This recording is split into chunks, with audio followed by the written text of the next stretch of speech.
Oh god, dan ben ik vergeten wat ik wilde zeggen.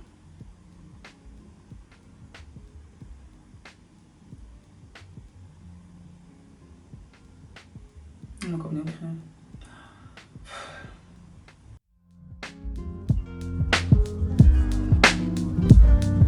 How are you? I hope that everything is going well. I hope that you are doing well. I hope that business is going well. If not, just take a deep breath in. You taking it? Deep breath out. Breathe out. Okay, everything is going to be fine. Now, the reason why I want to talk about overthinking is that has been the most visible factor for me to stand in my own way. When people tell you to not stand in your own way, what they're basically telling you is stop overthinking the process and stop overanalyzing. But I never really recognized it as such. Because when I started the business, like way back, this is not my first business actually, being a creative entrepreneur. I had years back I had a different business, but I will talk about it in another video. I was constantly overthinking things. Overthinking what I did not do.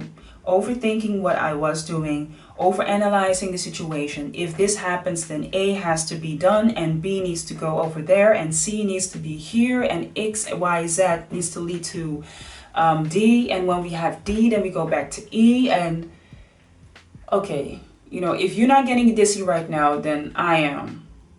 So I was constantly getting from one point to the next point, to the next point, to the next point.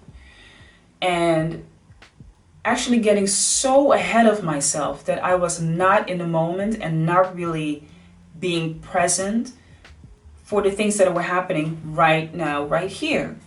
Now, the way that I look at overthinking and overanalyzing is as following. I believe that people that overanalyze, and I've done that for a long time, overanalyzing and over contemplating and overthinking things, people, situations, whatever, is just a way of you to control or manipulate a certain outcome that is not happening yet at all. And it's a way to escape the present. So what it basically meant was that there was no peace within. There was no harmony within.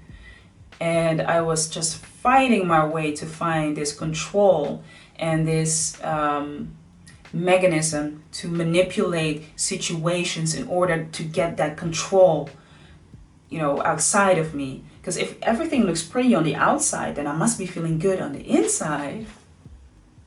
Right? No, absolutely not. And in most cases, a lot of people are going through that. They're going through this sense of not having this peace, not having this, inner peace and this calmness in order for them just to go through the things that they can go through. Even if it's unpleasant, even if it's unfamiliar, just going through it with grace and calmness and this harmonious feeling of there will be a light at the end of the tunnel. So overthinking and overanalyzing, the fact that happened, it also had to have a cause. Because I saw a lot of symptoms in my life. The more I started to push and tug and pull and hold on to and grab onto and fight with, the more I saw it fighting with me. And it could be people, it could be situations, it could be opportunities. Those things were doing the same thing as I was doing to it. So those were symptoms. Those were like messages of saying, hey, you're doing something wrong. And in order for you to fix this, you cannot fix symptoms. You have to go to the cause of it. You have to go to the root of the matter. And that way of thinking has led me to come to the cause of the fear of failing. The fear of failing. The fear of somebody looking at you and pointing a finger and saying, you failed. You did it wrong. You're a failure. Look what you have done. And, we can, of course, go all the way back to where it started. It could be, I definitely know there's something that started in a childhood area or somewhere I was a teenager. And a lot of people will be like, so what? I went through that as well. Have you ever noticed that on a subconscious level, how far that can reach into your life, that you are not even aware of the fact that you're trying to manipulate and control the things around you?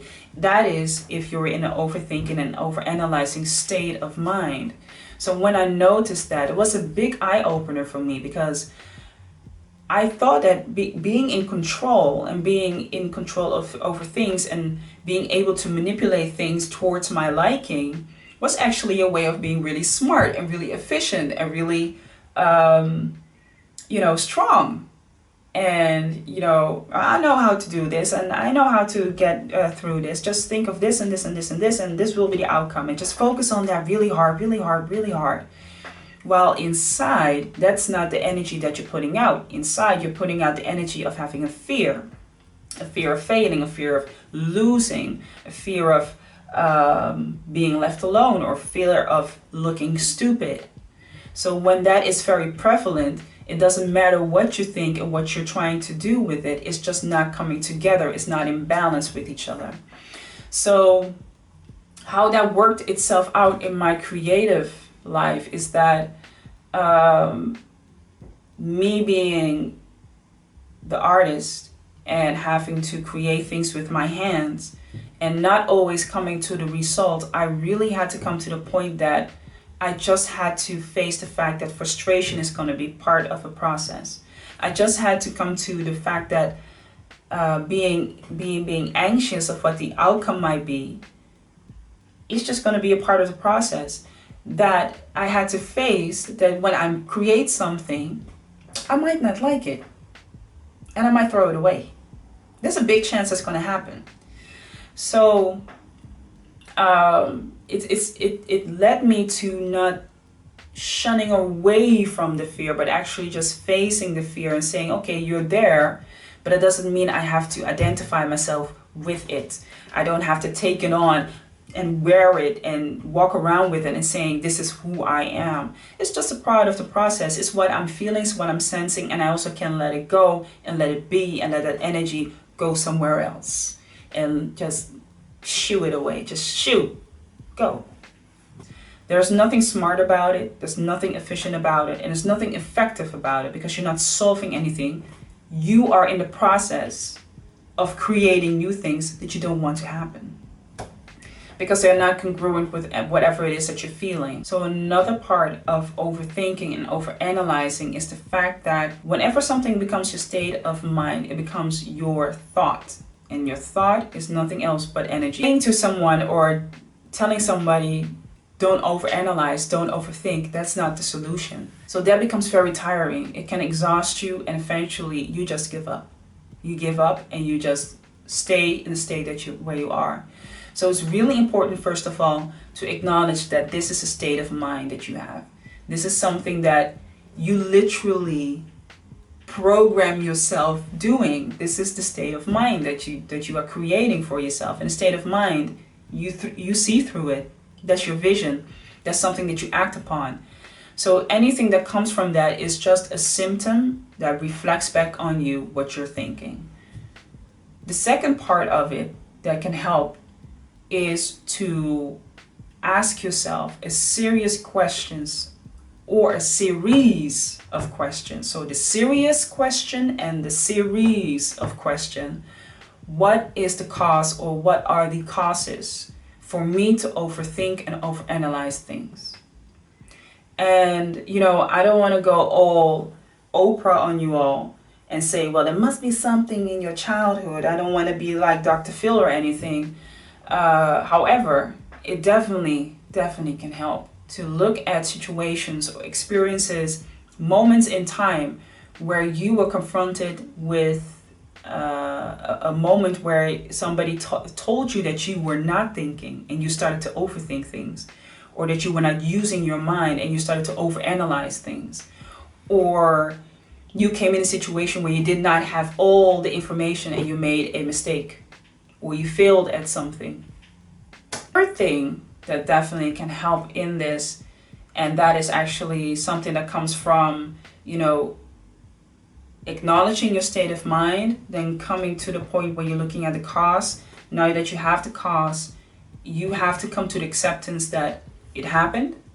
Whatever the cause was, whoever was to blame, whoever was at fault, it happened. You have to accept it.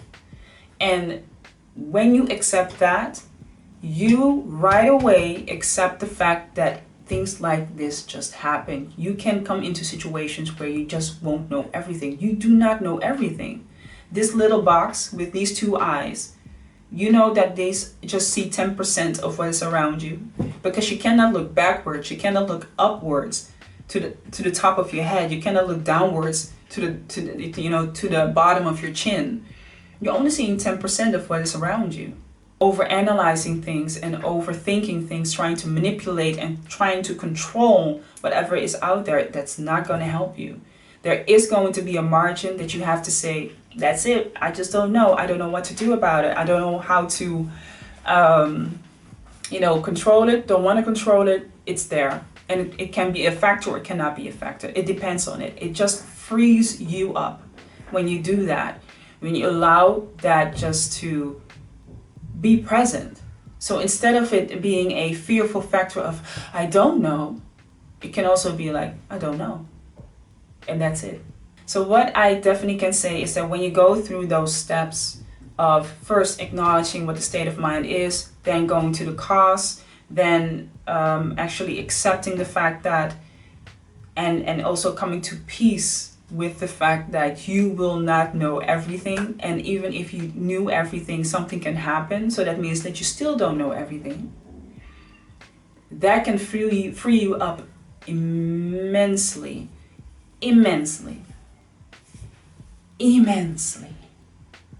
It can free you up in a way that you are more able to concentrate and focus on your work. And people are also willing to work with you because they're not seeing someone who is manipulative and controlling. Because let's be honest, people that want to control will manipulate you. And people that want to control things will try to manipulate things too. Now you can see that in any way, any form or fashion that you want to see it.